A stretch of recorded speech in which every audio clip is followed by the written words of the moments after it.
Bear down, fam. $64 million. That's the number blowing up the phones at Halas Hall right now because Harrison Graham just leaked that Jesse Bates III, the All-Pro safety from the Falcons, is on Ryan Poles' radar. And in a minute, I'll tell you why this move could cost the Bears big time. But while Bates might fix one problem, Kyler Gordon is creating another. There's a real standoff going on in the secondary, and the question they're asking at Halas Hall is going to leave you cold.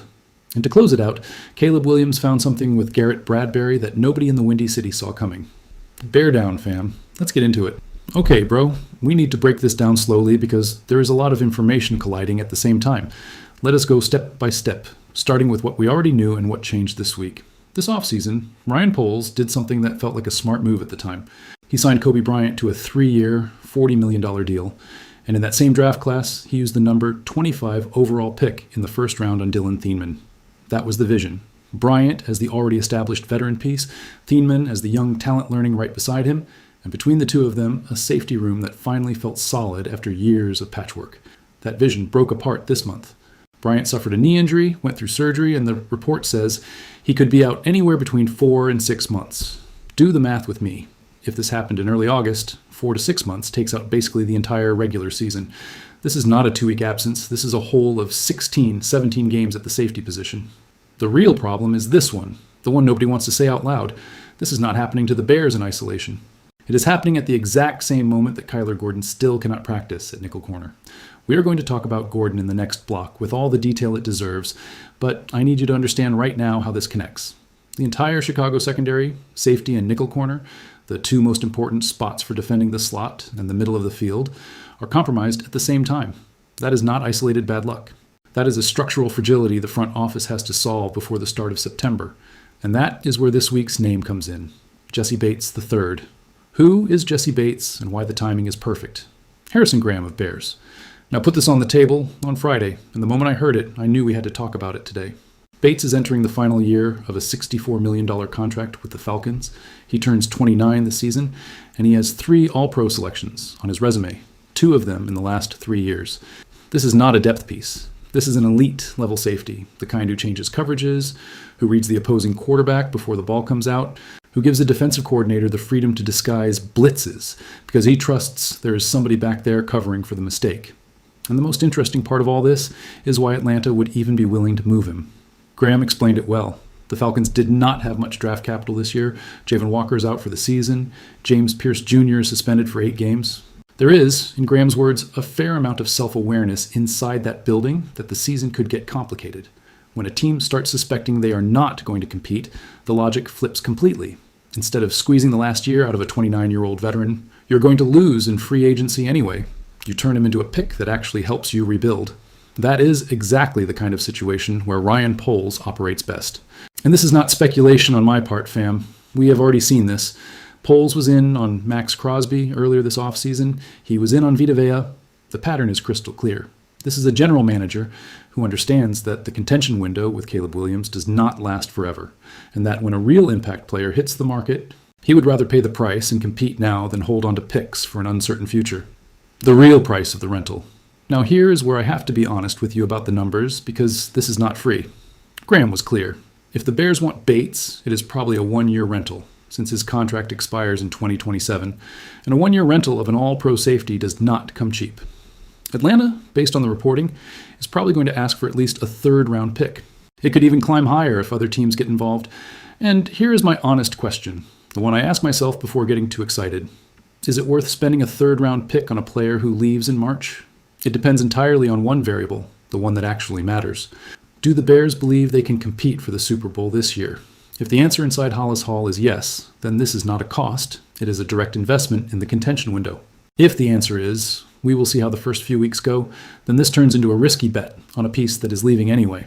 My personal read, and I could be wrong, is that the Bears do see themselves as contenders. They finished last year winning the NFC North at 11-6, and even though they fell in the divisional round, that roster has the level to compete again. Through that lens, spending a day 2 pick on an all-pro safety who solves the most urgent problem on the roster does not sound crazy to me. It sounds exactly like the kind of aggressive move Poles has already shown he's willing to make. What this means for the entire defense, I want to connect the most important point of this whole segment. If the Bears manage to close this trade, They do not just fill the hole Bryant left behind.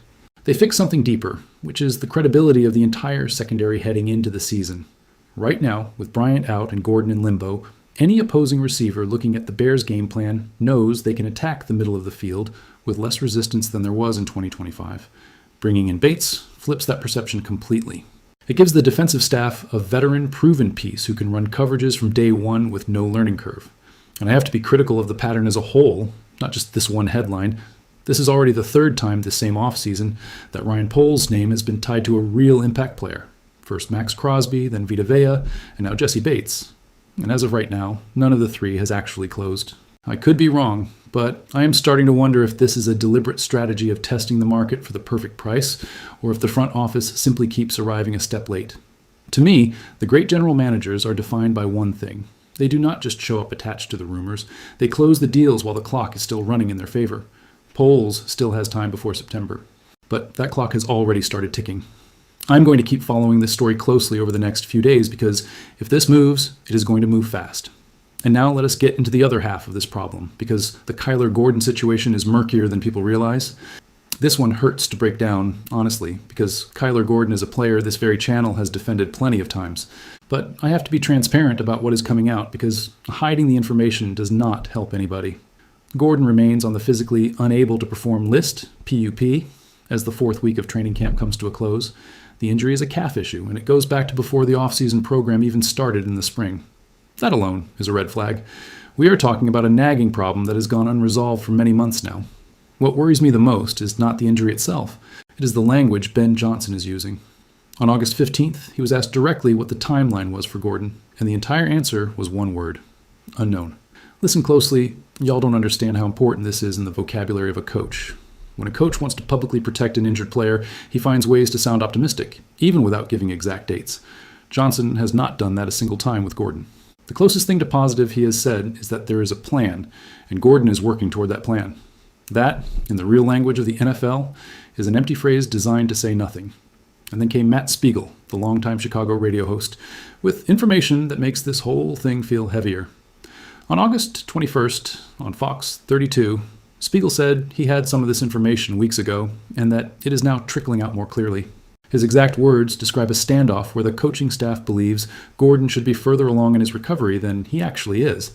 And the question the coaches are asking themselves, according to Spiegel, is a chilling one. Does he really want to play? Does he really want to battle through it? That Nate Davis comparison, let me explain why this comparison carries so much weight for anyone who has followed this team for years. Nate Davis was the $30 million investment the Bears made at right guard. And during his brief time in Chicago, questions about his lack of effort through injuries became a constant narrative until the Bears lost patience and cut him just 5 games into his second season. Davis has not played in the league since. Spiegel used that comparison directly, bringing up the ping-pong tables as a symbol of a player who, in the public perception at the time, seemed more comfortable being hurt than fighting to get back on the field. When somebody connects Gordon to that story, they are not doing it by accident. They are doing it because the communication pattern feels similar. Coach silence, a prolonged absence, and an uncomfortable question hanging in the air about the player's real commitment. Now, this already burned me once analyzing players in similar situations, so I want to be careful here. I do not have direct evidence that Gordon is faking anything or avoiding the work. What I do have is the organization's communication pattern, and honestly, that pattern does not look good. And I want to be fair to Gordon on one specific point. Soft tissue injuries like a calf are notoriously unpredictable, and there are players who genuinely struggle with this kind of nagging problem with no bad faith involved at all. I'm not fully convinced this is an attitude problem instead of just a stubborn injury that will not heal. But once the coaching staff itself starts leaking doubts to the media like this, that stopped being a medical problem. It became a trust problem, and those are a lot harder to fix with a brace or physical therapy. Why the Bears cannot just solve this by cutting Gordon? The part that makes this whole problem even more frustrating is this. The Bears do not have many real options. Gordon is just entering the first year of a 3-year, $40 million deal he signed back in April of 2024. If Chicago tried to cut him right now, they would eat an immediate $22.5 million dead cap charge and lose roughly $9.5 million in cap space for the 2026 season, which is close to $5 million more than they currently have available. In other words, cutting Gordon today is not just financially impossible, it would be an outright disaster for the cap sheet. So the only real move they have is the one they are already using. Find somebody else to cover the nickel while Gordon is out, possibly rookie Malik Muhammad, and calmly evaluate whether that player stays there even once Gordon is healthy again. But unless the relationship is completely broken behind closed doors, the most likely outcome, being realistic, is that the Bears keep playing Gordon once he is healthy. They made him the highest paid slot corner in the entire league for a reason, and this defense is a lot better when he is available and locked in. The real path to moving on from him opens up in 2027, not now. For this season, Chicago can basically just wait and keep the backup plan ready. And this connects directly to what we just talked about with Jesse Bates. The Bears' defense has a very high ceiling when it is at full strength, but right now it is being held together with band-aids at two separate positions at the same time. If Poles does not solve at least one of these two, September could arrive, with a secondary that is not ready for the level of competition this division demands. Okay, I needed that dramatic breather. Let us get into the part of the roster that actually has me smiling, because while the defense navigates this storm, the offense is quietly finding its rhythm. And this is what I need you to understand about this team in 2026.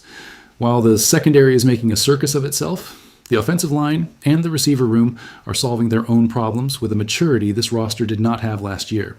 Let us go through it piece by piece. Let us start with the center position.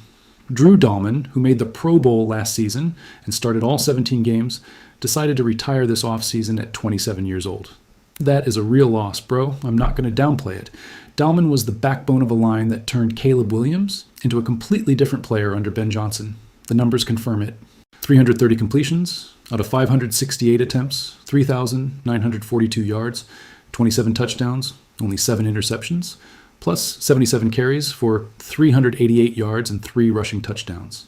That kind of production jump does not happen without a solid line protecting the pocket.